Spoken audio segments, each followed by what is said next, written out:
9 दिनों तक चले इस भयंकर युद्ध में माँ ने चक्षुर, चामर, उद्रग्र और महाहनु जैसे महाअसुरों का वध कर दिया। अंत में महिषासुर स्वयं आया। उसने कभी भैंसे का रूप लिया, कभी हाथी का तो कभी सिंह का। जब वह भैंसे के रूप में माँ पर झपटा तब माँ ने अपने पैर से उसे दबाया और अपने त्रिशूल से उसकी छाती पर प्रहार किया। जैसे ही महिषासुर का असली रूप भैंसे के मुख से बाहर निकला, माँ ने अपनी तलवार से उसका मस्तक धड़ से अलग कर दिया। वह तिथि शुक्ल पक्ष की अष्टमी थी।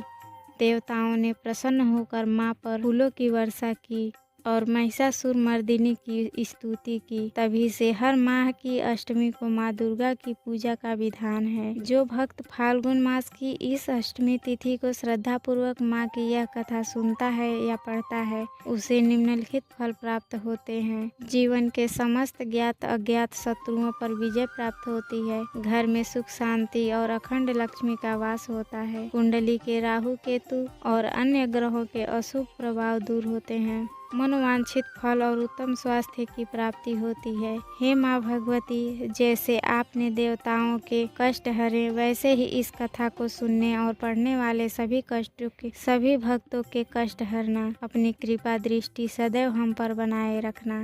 कथा संपूर्ण हुई। प्रेम से बोलिए दुर्गा माता की जय, साचे दरबार की जय। भक्तों, इस दिन माँ की कृपा प्राप्त करने के लिए निम्नलिखित विधि से पूजन करना चाहिए। प्रातःकाल सूर्योदय से पूर्व उठकर स्नान करें और स्वच्छ लाल रंग के वस्त्र धारण करें।